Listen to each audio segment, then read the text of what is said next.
తెలంగాణలో ఎమ్మెల్సీ ఎన్నికల వేడి మొదలైంది. రాష్ట్రంలో గ్రాడ్యుయేట్ టీచర్ల ఎమ్మెల్యే కోటా ఎమ్మెల్సీ ఎన్నికలు దగ్గర పడుతున్న వేళ కాంగ్రెస్ పార్టీలో ఎమ్మెల్సీ టికెట్ల కోసం జోరుగా లాబియింగ్ మొదలైంది. అధికారంలో ఉన్న పార్టీ గెలుపుపై ధీమా అధికం కావడంతో టికెట్ల కోసం పోటీ ఎక్కువగానే ఉంది. పార్టీలో సీనియర్లతో పాటు యువత కూడా టికెట్ను ఆశిస్తున్నారు. ఎమ్మెల్సీ టికెట్ కోసం హస్తినాలో ఎవరికి వారు జోరుగా లాబియింగ్ మొదలుపెట్టారు. ఎమ్మెల్సీతో పాటు కేబినెట్లో చోటు కోసం సైతం సీనియర్లు పోటీ పడుతున్నారట.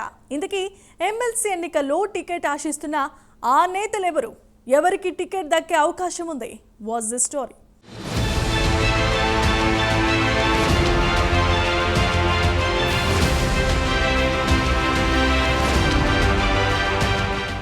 తెలంగాణ రాష్ట్రంలో ఎమ్మెల్సీ స్థానాలకు త్వరలోనే ఎన్నికలు జరగనున్నాయి. గ్రాడ్యుయేట్ కోటాలో ఒక ఎమ్మెల్సీ స్థానానికి, టీచర్స్ కోటాలో 2 ఎమ్మెల్సీ స్థానాలకు జరగాల్సిన ఎన్నికలకు ఇప్పటికే కేంద్ర ఎన్నికల సంఘం నోటిఫికేషన్ జారీ చేసింది. ఇక 5 ఎమ్మెల్యే కోటా ఎమ్మెల్సీ ఎన్నికలకు త్వరలోని ఎన్నికల నగారా మోగనుంది.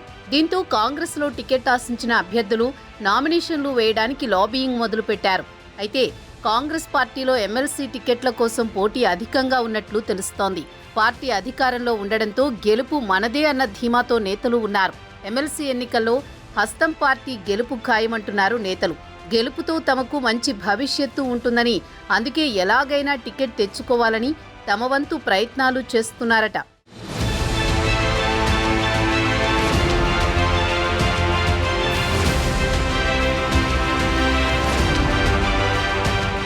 అయితే ఈసారి ముఖ్యంగా యువ నాయకులు పార్టీకి తమ సహకారాన్ని గుర్తించాల్సిన అవసరాన్ని వారు అధిష్టానానికి గుర్తు చేస్తున్నారట. ఎమ్మెల్సీ నామినేషన్లు కోరుతున్న ప్రముఖ యువ నాయకుల్లో టీపీసీసీ మీడియా మరియు communications committee chairman Sama Rammohan Reddy, TPCC కార్యదర్శి Charan Kaushik Yadav, TPCC vice president CM సన్నిహితుడు ఫహీం ఖురేషీ మరియు గ్రాడ్యుయేట్ కోటాలో Amigos Academy chairman Musku Ramana Reddy రేసులో ముందున్నారు. కొత్త తరానికి అవకాశాలు కల్పిస్తే పాత పార్టీకి మరింత పునర్జీవం కలిగించినట్టు అవుతుందని పార్టీలో కొందరు అభిప్రాయం వ్యక్తం చేస్తున్నారు.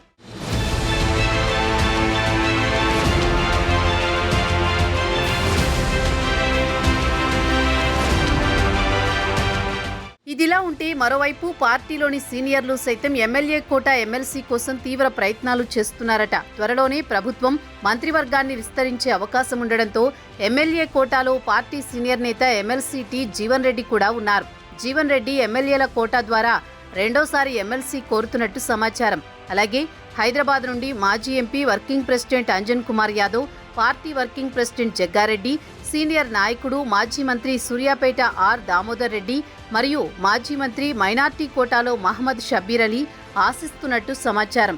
వీటితో పాటు ఎప్పటినుంచో అవకాశం కోసం ఎదురుచూస్తున్న ఎమ్మెల్యే టికెట్ ఆశించి భంగపడి పార్టీలో వాయిస్ ఉన్న నేత అద్దంకి దయాకర్, అలాగే ఏఐసీసీ సెక్రటరీలు, మాజీ ఎమ్మెల్యేలు, పార్టీ అధిష్టానం వద్ద మంచి గుర్తింపు ఉన్న సంపత్ కుమార్, వంశీచంద్ రెడ్డిలు, అలాగే గాలి అనిల్ కుమార్ సైతం ఎమ్మెల్సీగా అవకాశం కోరుతున్నట్టు సమాచారం.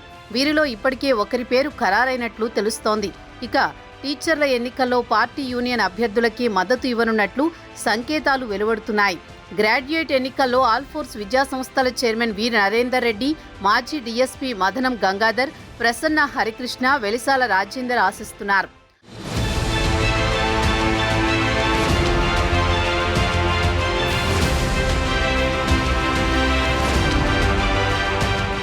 మొత్తానికి తెలంగాణలో ఎమ్మెల్సీ ఎన్నికల వేడి మొదలు కావడంతో పార్టీ టికెట్ల కోసం హస్తం నేతలు ఎవరి ప్రయత్నాలు వారు చేసుకుంటున్నారు. ఒకవైపు యువకులు, మరోవైపు పార్టీ సీనియర్ నాయకులు ఎమ్మెల్సీ టికెట్ ఆశిస్తుండటంతో పోటీ తీవ్రస్థాయిలో నెలకొంది. మరి హస్తిన పెద్దలు రాష్ట్ర నాయకత్వం ఎవరికి అవకాశం కల్పిస్తుందో అన్నది ఆసక్తికరంగా మారింది. అయితే అధికార కాంగ్రెస్ పార్టీ మాత్రం ఎలాగైనా ఎమ్మెల్సీ ఎన్నికల్లో గెలిచి సత్తా చూపించాలని ఉవ్విళ్లూరుతోంది. ఎమ్మెల్సీ ఎన్నికల్లో గెలిచి రాష్ట్రంలో కాంగ్రెస్ పార్టీ పట్ల ప్రజల్లో ఎటువంటి వ్యతిరేకత లేదని నిరూపించాలని తహతహలాడుతున్నారు. అందుకు కావలసిన వ్యూహాలను పార్టీ పెద్దలు రచిస్తున్నారు. మరి కాంగ్రెస్ పార్టీ అనుకున్నట్లే ఎమ్మెల్సీ స్థానాల్లో సత్తా చూపిస్తుందా లేదా అనేది తెలియాలంటే మాత్రం కొద్ది రోజులు ఎదురు చూడాల్సిందే.